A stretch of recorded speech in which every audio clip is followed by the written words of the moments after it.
On va attaquer les conférences.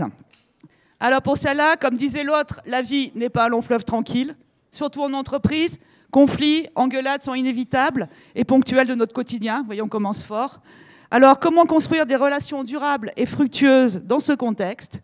Jean-Édouard Grésy, que j'accueille, anthropologue et dirigeant d'Alternego, va nous présenter son approche. Oui. Jean-Édouard. Oui.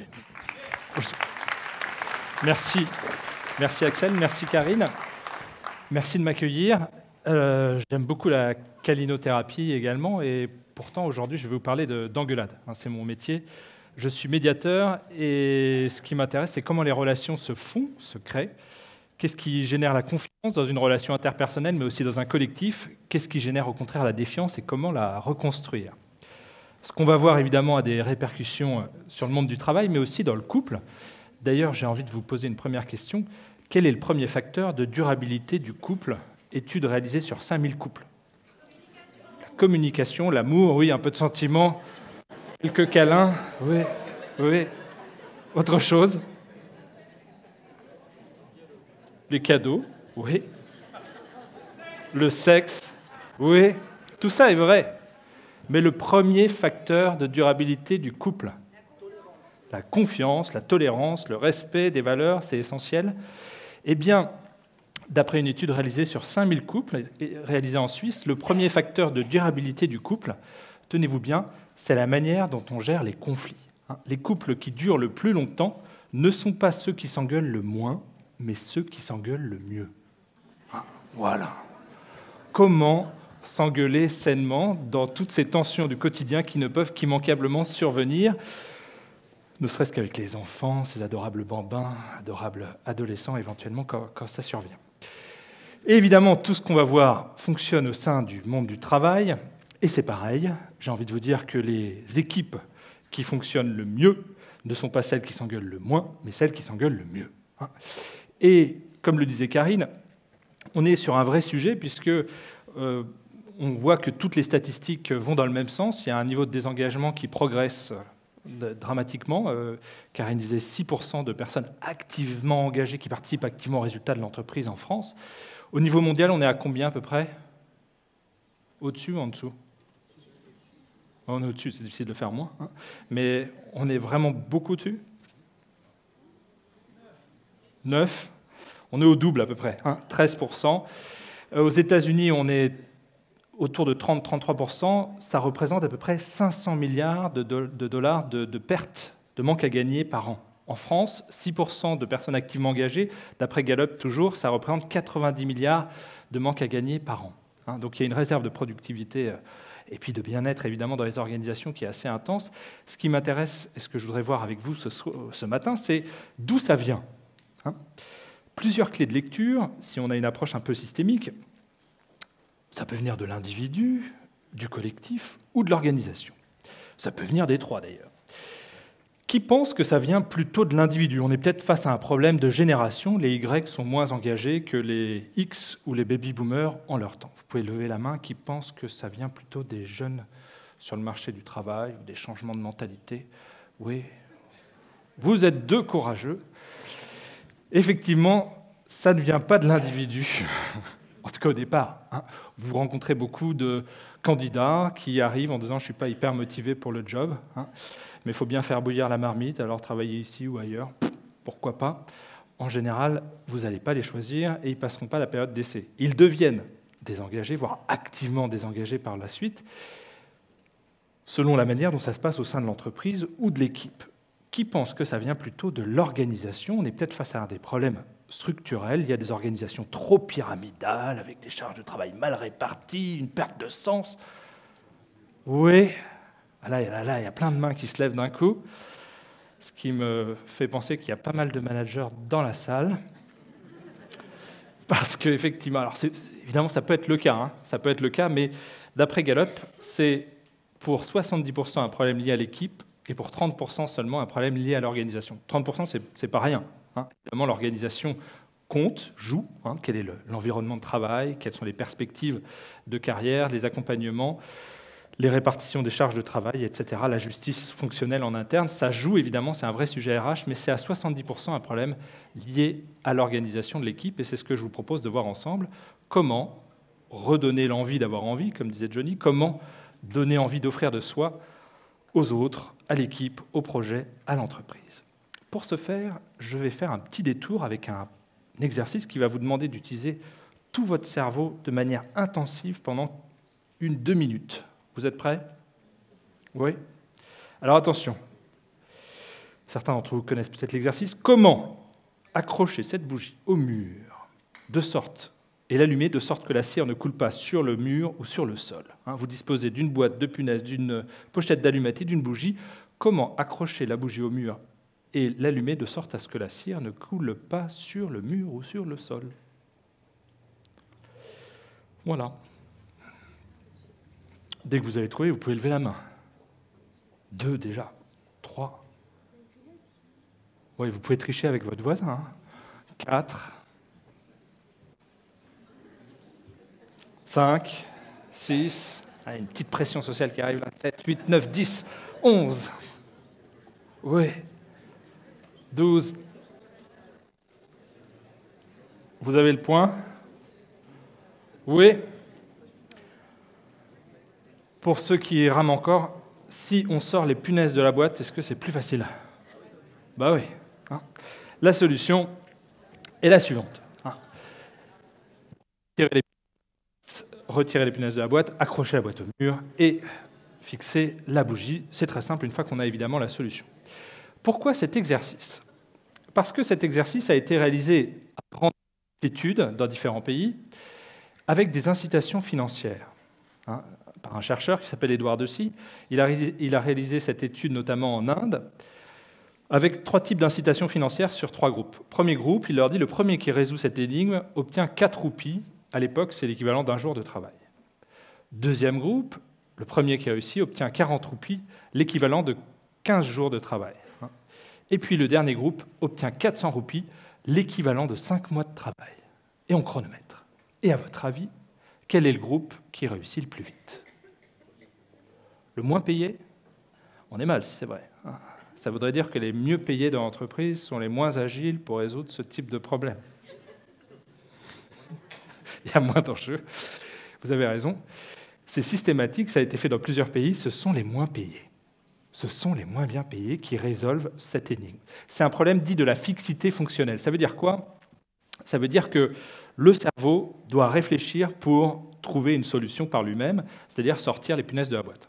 C'est aussi simple que ça. Si on avait mis un tas de punaises, une boîte, là par contre les incitations financières marchent, c'est-à-dire que pour les tâches dites algorithmiques, si vous dites exactement ce qu'il faut faire, à partir de là, les incitations financières augmentent la cadence et effectivement, ça peut fonctionner. Mais pour les tâches dites heuristiques où on vous dit « voilà le problème, démerdez-vous », eh bien non, l'argent peut être un frein.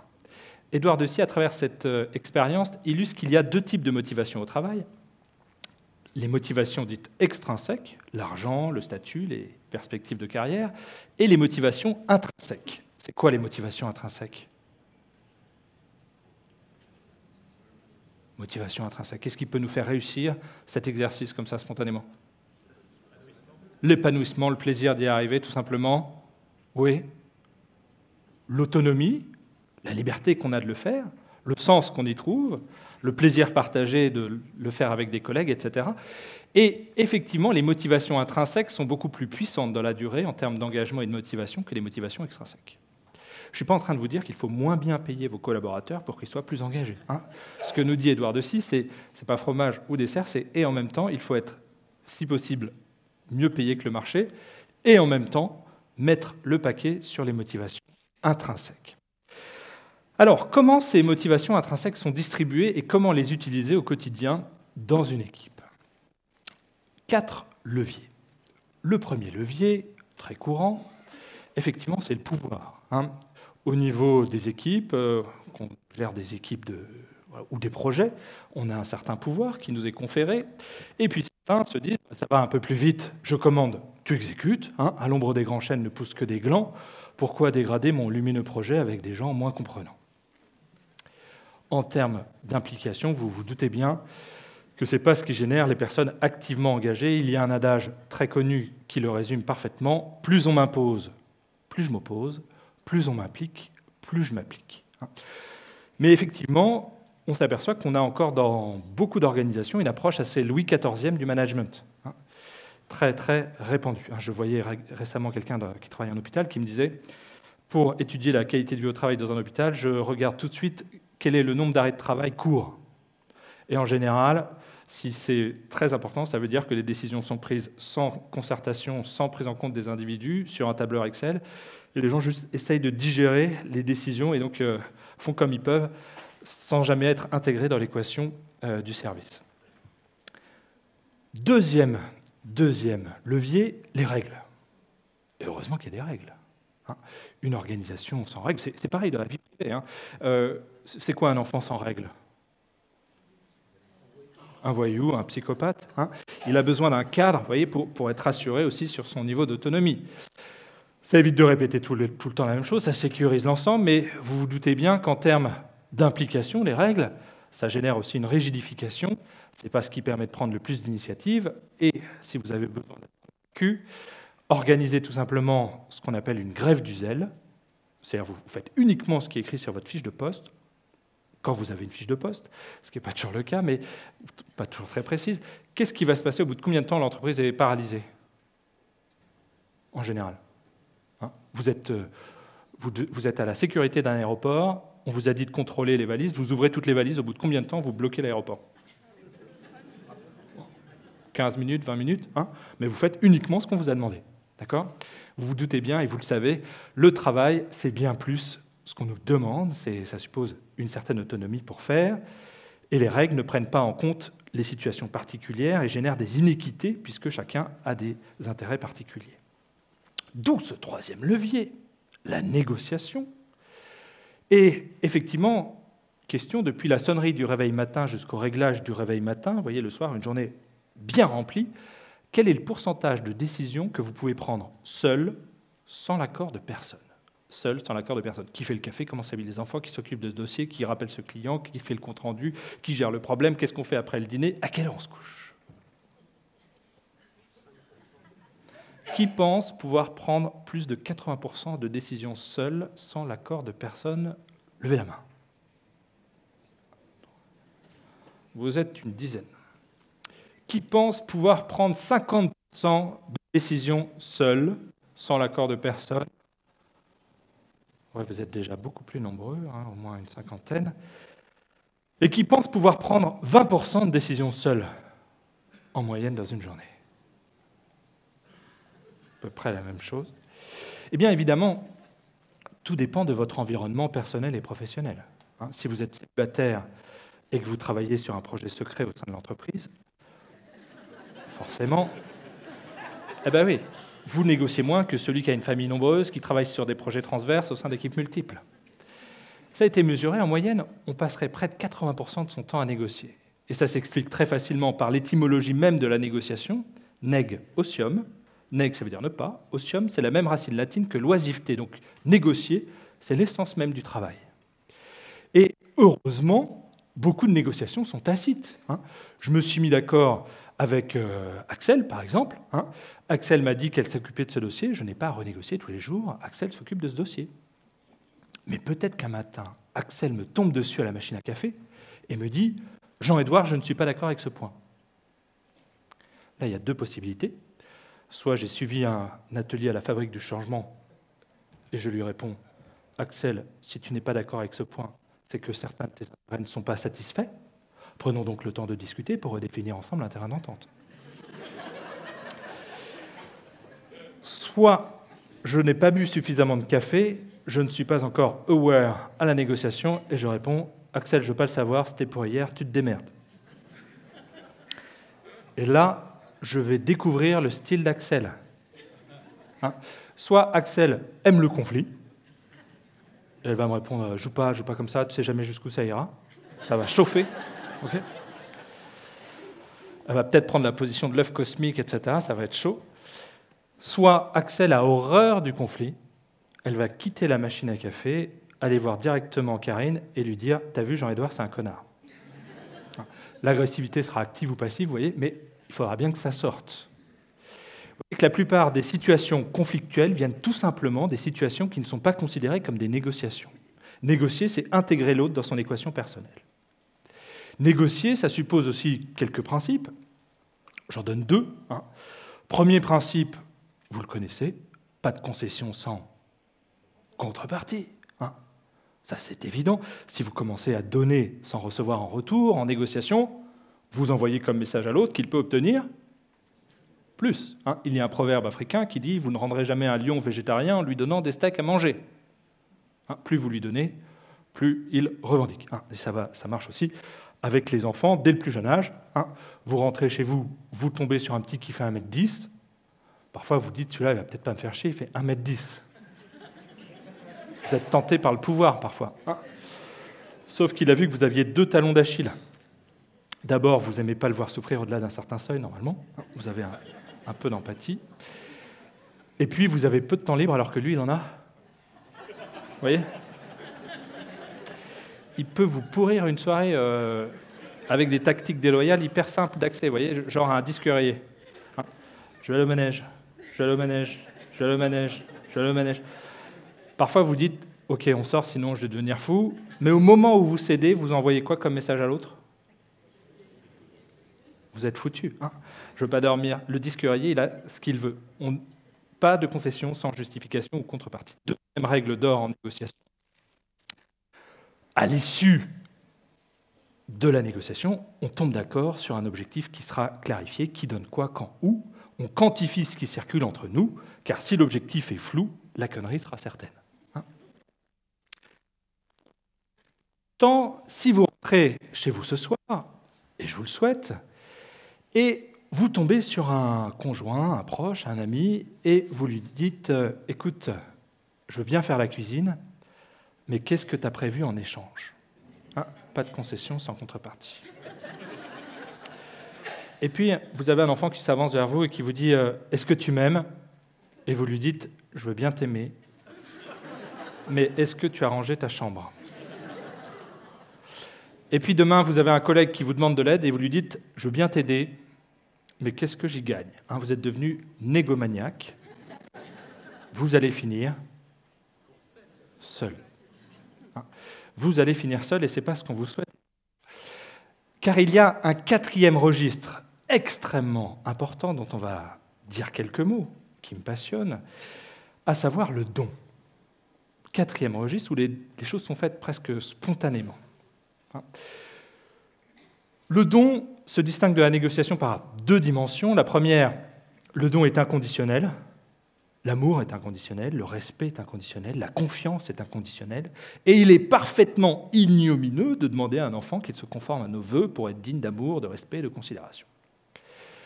2e différence fondamentale, le don n'est pas quantifié.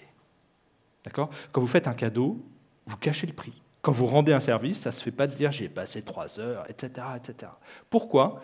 Parce que dans le don, le lien importe plus que le bien, que l'objet de l'échange. Et pour autant, le don est un élément essentiel, puisque l'engagement, c'est un synonyme de l'adonnement.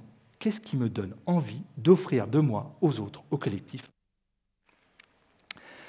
Alors, ce n'est pas du tout bisounours pour autant, vous allez voir. Pour comprendre comment fonctionne le don, il faut se référer aux travaux de Marcel Mauss, le père de l'ethnologie scientifique française, qui en 1925 a écrit un essai mondialement célèbre, l'essai sur le don, où il montre que dans toutes les sociétés, les rapports sociaux ne sont pas fondés sur le troc, sur le marché, mais sur le don. Et sous des abords extrêmement généreux, le don peut être extrêmement vicieux, puisque le don, dans les langues germaniques anciennes, gift a 2 significations, cadeau ou poison. C'est ce qu'on va voir ensemble, en quoi ça peut être un cadeau qui booste l'énergie, qui libère l'envie d'avoir envie, au contraire, en quoi ça peut être un poison qui génère du désengagement et plus l'envie de donner. Pour comprendre comment ça fonctionne, je me référais aussi aux travaux d'Alain Caillé, sociologue, qui a créé tout un mouvement en sociologie autour du don. Et avec lui, on considère qu'il y a 4 demander, donner, recevoir, rendre. Demander, donner, recevoir, rendre, c'est comme une valse permanente. Et à chacun de ces 4 temps, il y a des pièges relationnels, que ce soit au travail ou dans la vie privée, ou dans la vie la plus intime. Et pour illustrer ces pièges relationnels, je vais faire appel à des dinosaures qui peuplent nos organisations et qui bloquent la circulation des dons. On va revenir sur des règles de base. Demandez, première étape, à chaque étape, vous allez voir 2 écueils. Demandez, depuis que vous êtes petit, on vous l'a dit, il y a un mot magique. S'il te plaît. Voilà. C'est pas passe-moi le sel, fais ci, fais ça, azap, merci. C'est s'il te plaît, à défaut, on se transforme en tyrannodon rex. Le tyrannodon, il ne s'est pas demandé, il exige. Vous avez une femme exceptionnelle, Mary Parker Follett, qui intervient sur une grève de mineurs extrêmement dure en Angleterre, et les mineurs lui disent « Ce qui est insupportable, ce n'est pas de faire ce que l'on nous demande, c'est la manière dont on nous le demande. » D'accord ? Si je ne mets pas les formes, s'il n'y a pas la liberté et l'autonomie de faire, je ne suis plus dans le registre du don, mais dans le registre du pouvoir, bien évidemment. Demander, c'est donc mettre les formes. Demander, c'est aussi oser demander. Car qui ne demande rien, on peut se leur dire, qui ne demande rien, voilà. Vous avez beaucoup de timoronons dans les entreprises. Ils aimeraient bien, mais ils ne peuvent point. Ça a été mesuré. Plus de 52%, par exemple, en France, des managers n'osent pas demander quand ils en ont besoin. Alors vous imaginez en termes d'exemplarité, si eux n'osent pas demander de l'aide, ça ne se répand pas beaucoup dans les équipes. Ça peut générer des problèmes personnels, mais aussi des problèmes collectifs, voire même au niveau de l'organisation. Pour l'instant, Volkswagen en est à peu près à 27 milliards d'euros de provisions, parce que, a priori, ce qui s'est passé, c'est que le middle management avait peur du top management. Et n'y arrivant pas, ils ont préféré truquer les tests anti-pollution plutôt que de le dire. Il y a une très belle phrase qui dit « Osez demander, vous serez surpris de recevoir. Osez demander, vous serez surpris de recevoir. » Car les gens aiment donner. Les gens aiment donner. C'est ce qu'on va voir, vous le savez. Il y a une recherche qui m'a complètement réconcilié avec le genre humain qui a été réalisée chez Pôle emploi. Ils ont demandé à des chômeurs de rechercher dans leur photo de classe de l'école primaire le nom et le prénom de leurs camarades de classe. Alors déjà, c'est une expédition, tout le monde n'a pas gardé tout cela, et puis les noms et les prénoms. Ensuite, de les demander en contact sur LinkedIn, vous voyez, ça réduit encore le spectre, et ensuite d'envoyer un message. « Salut, bonjour, on ne s'est pas vu depuis 30 ans, on était ensemble au CP, aujourd'hui je suis en recherche d'emploi, est-ce que dans ton secteur d'activité ou dans ton réseau professionnel, par rapport à mon profil, tu pourrais me donner quelques contacts ?» Un truc assez simple comme ça, et on mesure. Eh bien, plus de 2/3 des personnes répondent favorablement. C'est énorme. C'est énorme. Demander, c'est donc mettre les formes et motiver sa demande. Souvent, on voit aussi des demandes tacites. Vous avez des gens qui n'osent pas, par exemple, aborder leur perspective de carrière et qui disent « Tu ne trouves pas que j'ai bien travaillé ?» Et en face, soit on ne comprend pas, soit on comprend, mais on n'a pas forcément de marge de manœuvre, et on répond « Bah ouais, je trouve que tu as bien travaillé. » Qui ne demande rien n'a rien. Deuxième temps, donner.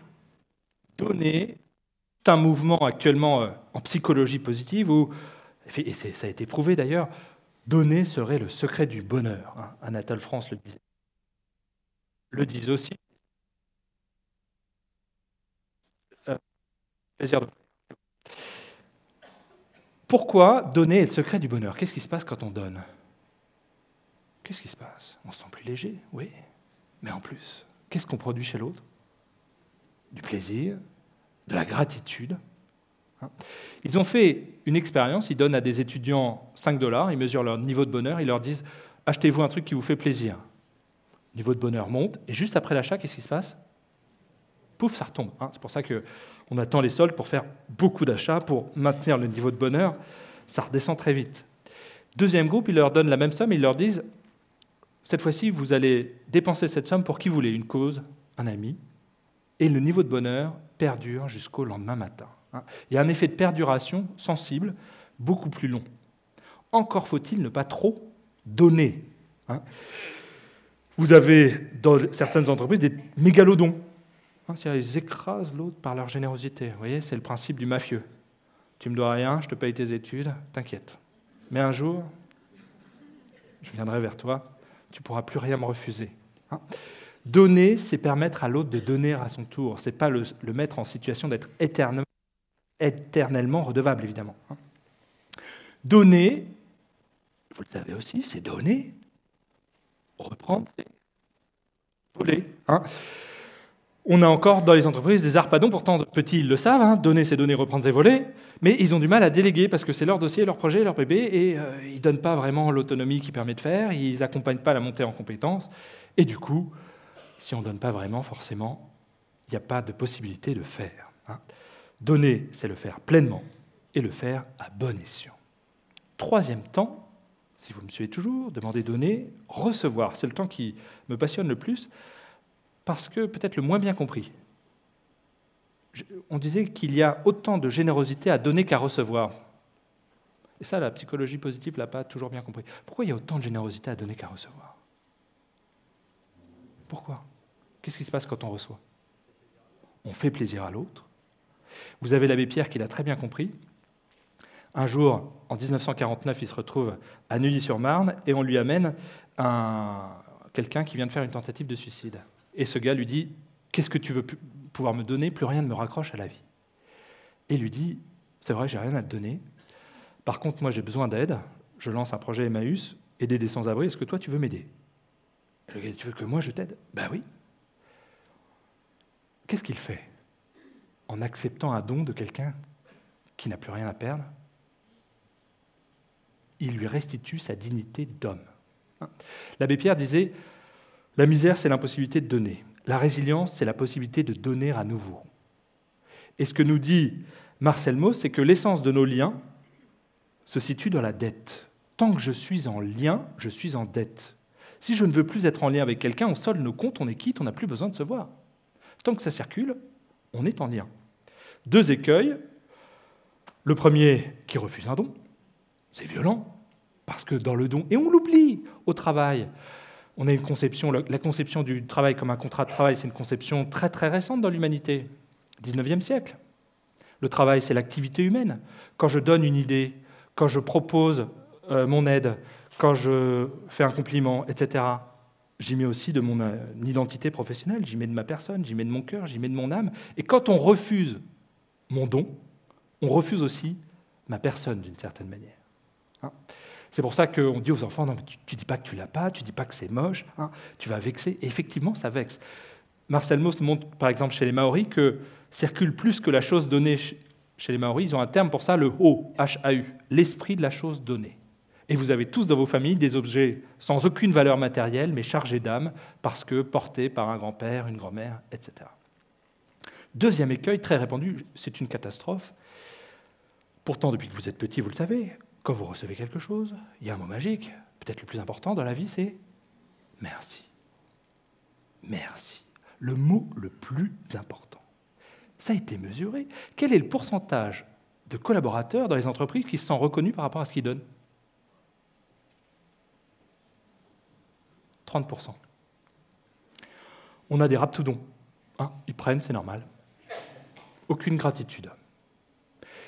Du coup, vous savez que la plus grande violence que l'on puisse faire à un individu, c'est l'ignorer.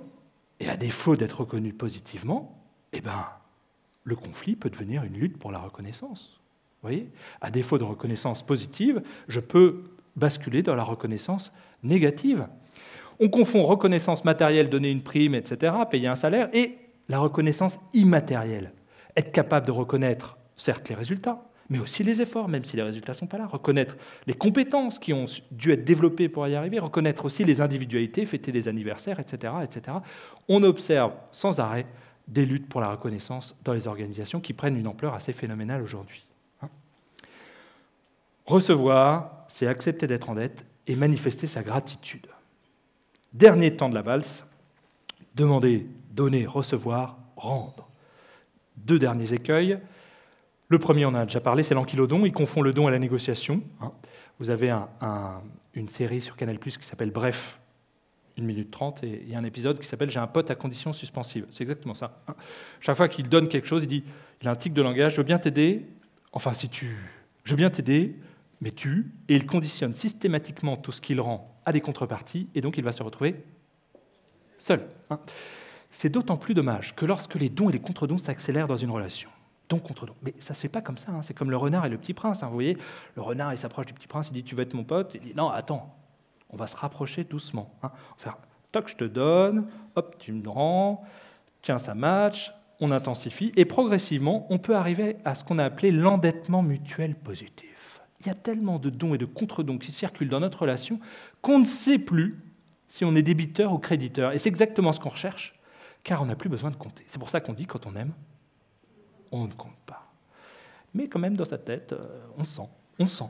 Est-ce qu'il y a un équilibre qui s'installe dans la durée, et s'il faut réajuster cet équilibre quand il n'est plus là, hein? Ça fait gagner un temps prodigieux. Ça libère une énergie considérable au travail, mais y compris dans la vie privée. À titre personnel, il se trouve que j'ai 4 enfants, donc je suis en minorité quand je rentre chez moi le soir, et à peine j'ouvre la porte, je donne, ma femme donne, on les couche, et on s'effondre sur les canapés en se disant « qu'est-ce qu'on s'est donné ?» C'est ça l'endettement mutuel positif. Vous n'avez pas le temps de négocier, d'accord? Ou marginalement.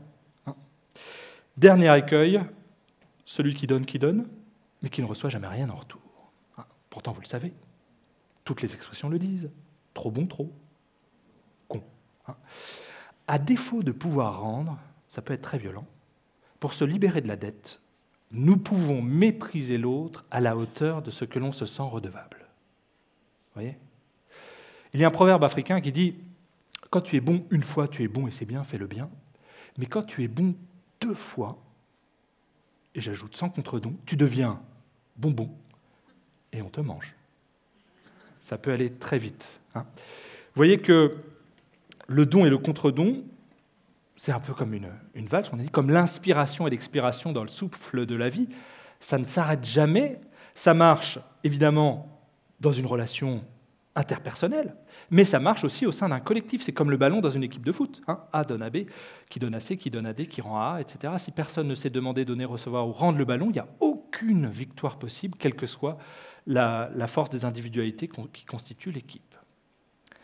Dernier élément qui permet aussi de générer de la maldonne, il se trouve que nous ne donnons pas toujours la même chose et que nous ne voyons pas toujours les dons qui circulent. Nous avons identifié 4 langages du don, avec 4 derniers dinosaures. L'attache au don, le bon temps qu'on passe ensemble. Dans un couple, c'est un temps, par exemple, sans enfant, pour la relation conjugale, la relation conjugale sans la relation parentale. Les petits cadeaux du quotidien, et voyez des gens qui se ratent tout le temps en tant que médiateur. Je vois par exemple un manager qui se sépare de son assistante, et son assistante lui dit « Vous ne m'avez jamais dit que je travaillais bien ?» Il lui dit « Ouais, mais j'étais tout le temps en déplacement, je vous ramenais des petits cadeaux. Pour moi, c'était ma manière de vous dire que j'étais content. » Elle dit « Bah ouais, mais c'est pas la même chose. » « Bah ouais, il fallait me le dire. » « Bah ouais, il fallait me le demander. » « Bah oui, c'est pour ça qu'on se sépare. » On s'est raté. Les compliments pro, compliments perso, l'écoute. Et vous savez à quel point c'est important. Ce soir, si vous rentrez chez vous et que vous entendez « T'as rien remarqué ?» il va falloir donner un feedback très rapide, les lunettes, ou pire, tu m'écoutes? Vous dites oui, alors qu'est-ce que j'ai dit?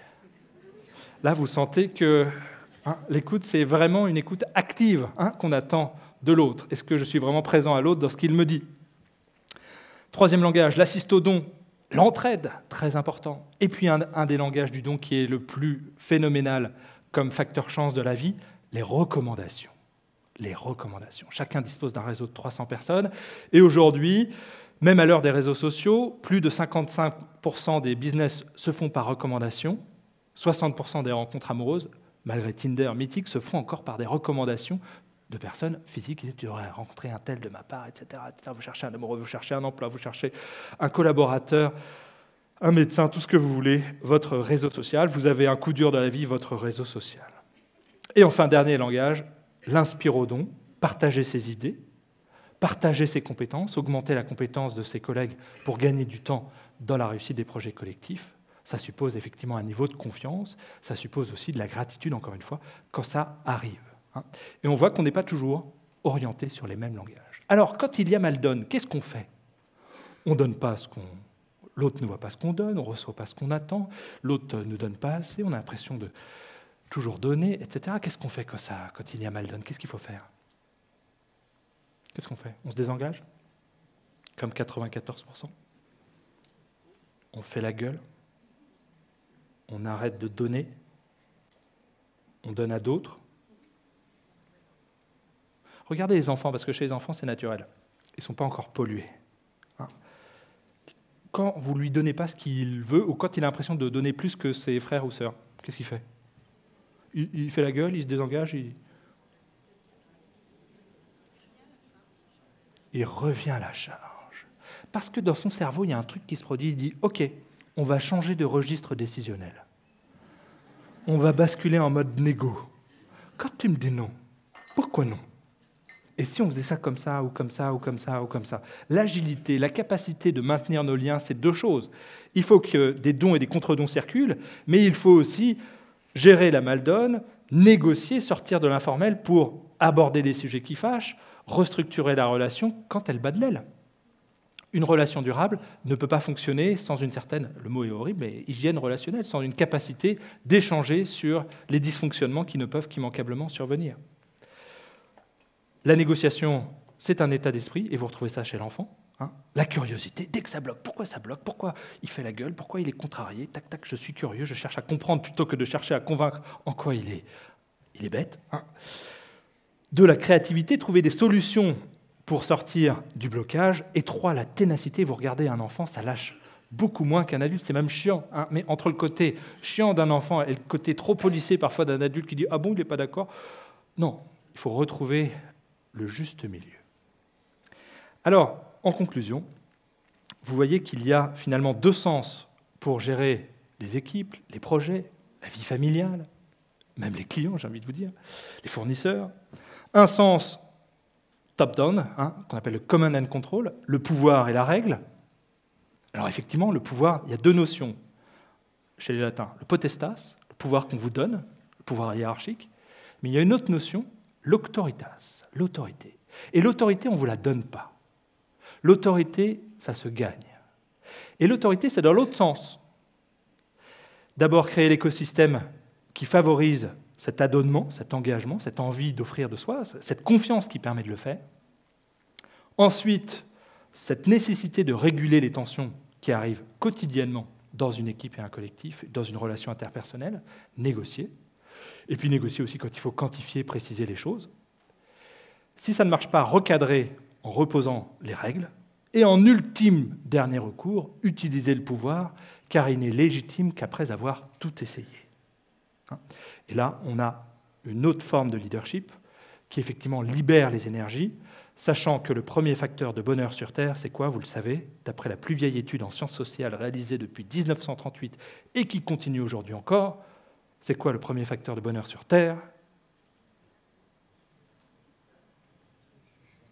Là, l'amour.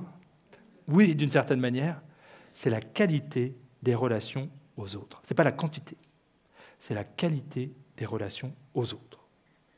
Je vous souhaite donc de beaucoup donner, beaucoup recevoir et de vous engueuler sainement. Merci à vous.